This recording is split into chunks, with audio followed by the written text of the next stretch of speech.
हम लेने जा रहे हैं महाराष्ट्र के कोल्हापुर से, जहां सोचिए एक शख्स जिसे मृत घोषित कर दिया गया था, उसके अंतिम संस्कार की तैयारी चल रही थी और एकाएक वो उठ पड़ता है।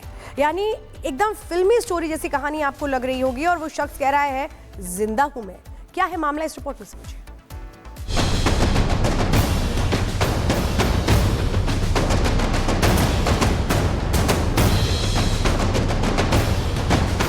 जिसकी मौत हो चुकी थी, जिसे डॉक्टरों ने मरा हुआ घोषित कर दिया था, जिसके अंतिम संस्कार की तैयारी चल रही थी, वो घर जिंदा लौट आया। महाराष्ट्र के कोल्हापुर में बुजुर्ग के अंतिम संस्कार से पहले कुछ ऐसा हुआ जो साइंस से परे और लोगों के लिए किसी चमत्कार से कम नहीं है। इस शख्स का नाम पांडुरंग उल्पे है। ये कोल्हापुर के बावड़ा इलाके का रहने वाला है। ये आज जिंदा नजर आ रहे हैं, लेकिन इनको डॉक्टरों ने मृत घोषित कर दिया था। लेकिन एक एम्बुलेंस के स्पीड ब्रेकर से गुजरने के बाद कुछ ऐसा हुआ जिसके बारे में सुनकर हर कोई हैरान है और इसे भगवान का चमत्कार मान रहे हैं। पांडुरंग तात्या 65 साल के हैं। इनको 15 दिन पहले घर पर बैठे बैठे हार्ट अटैक आया। वो एकदम से बेहोश हो गए।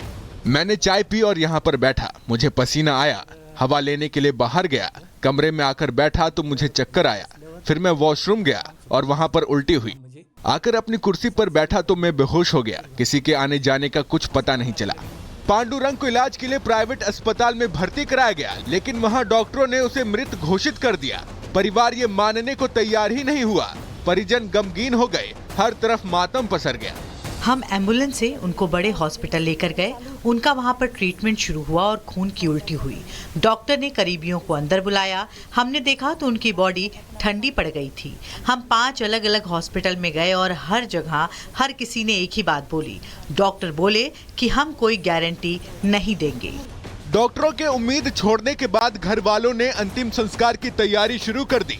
बुजुर्ग के शव को एम्बुलेंस के जरिए घर ले जाया जाने लगा, लेकिन तभी बीच सड़क, स्पीड ब्रेकर और कई गड्ढों की वजह से पांडुरंग के शरीर को झटके लगे, जिसके बाद पांडुरंग की उंगलियां और हाथ फिर से हिलने लगे। घर वाले रास्ते से ही बुजुर्ग को अस्पताल ले गए, जहां 15 दिनों के इलाज के बाद पांडुरंग वापस घर लौट आए। घर वालों ने उनका ऐसा स्वागत किया जैसे कोई भगवान घर आए हों।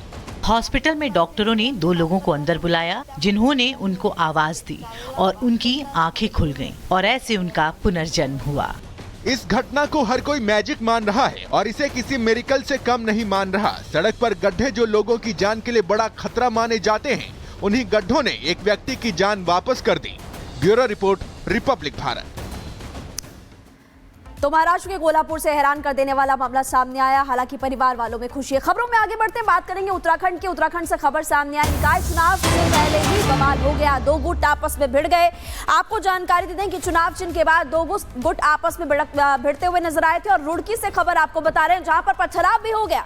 जी हाँ, 2 गुटों के बीच हिंसक झड़प हो गई। ये देखिए, आप तस्वीर आपको दिखा रहे हैं। रुड़की में निकाय चुनाव में प्रत्याशी को चुनाव चिन्ह आवंटित होने के बाद 2 पक्षों के बीच जमकर खूनी बवाल हुआ और ऐसे में आपको नजर आ रहा है एक गुट दूसरे गुट पर पत्थरबाजी करते हुए लाठी डंडों से एक दूसरे की पिटाई भी की है। सामने आपको तस्वीर दिखा रहे हैं जिसमें पत्थर एक दूसरे पर फेंके जा रहे हैं और रुड़की की ये तस्वीर जिसमें कई लोग घायल भी बताए जा रहे हैं।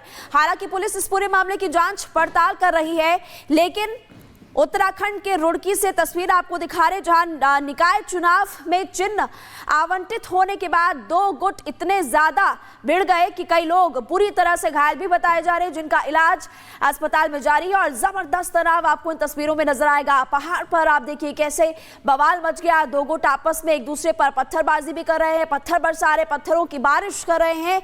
और अभी इस पूरे मामले को लेकर पुलिस जांच पड़ताल भी करेगी। 2 गुटों के बीच ये हिंसक झड़प की तस्वीरें आप देख रहे हैं। जबरदस्त तनाव का माहौल अभी भी वहां पर बना हुआ है। लाठी डंडों के साथ पत्थरबाजी भी की है। कई लोग घायल बताए जा रहे हैं, कई युवक घायल भी बताए जा रहे हैं, जिनका इलाज अस्पताल में जारी है।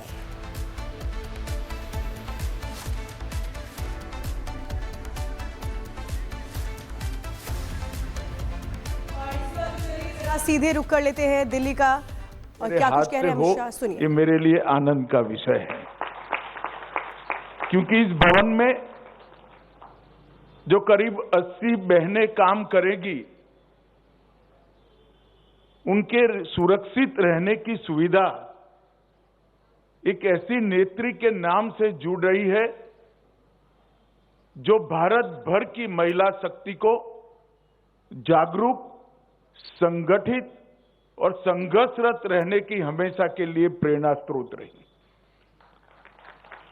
सुषमा जी हम सब भारतीय जनता पार्टी के कार्यकर्ताओं के लिए हमेशा पार्टी की एक बड़ी महान नेता के रूप में चिरस्मरणीय तो रहेगी, मगर भारत के संसदीय राजनीति के इतिहास में सुषमा जी एक ऐसी व्यक्ति है जो एनडीए 1, एनडीए 2 दोनों सरकारों में महत्वपूर्ण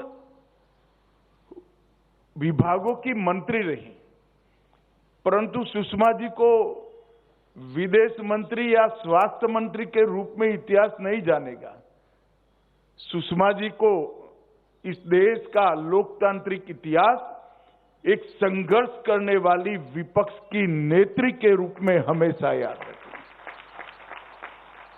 सुषमा जी ही थी जिन्होंने यूपीए 2 के 12 लाख करोड़ के घपले, घोटाले, भ्रष्टाचार को संसद भवन में तार तार कर एक्सपोज करने का काम किया। विपक्ष का नेता का पद कितना महत्वपूर्ण होता है लोकतंत्र में, इसके जब उदाहरण दिए जाएंगे तब सुषमा जी को जरूर याद करना पड़ेगा। और मैं तो चाहूंगा कि सारे विपक्ष के नेता इनके कामकाज का अध्ययन करें और अपने आप को उस रास्ते पर चलाने का काम करें। सुषमा जी ने इमरजेंसी के बाद से ही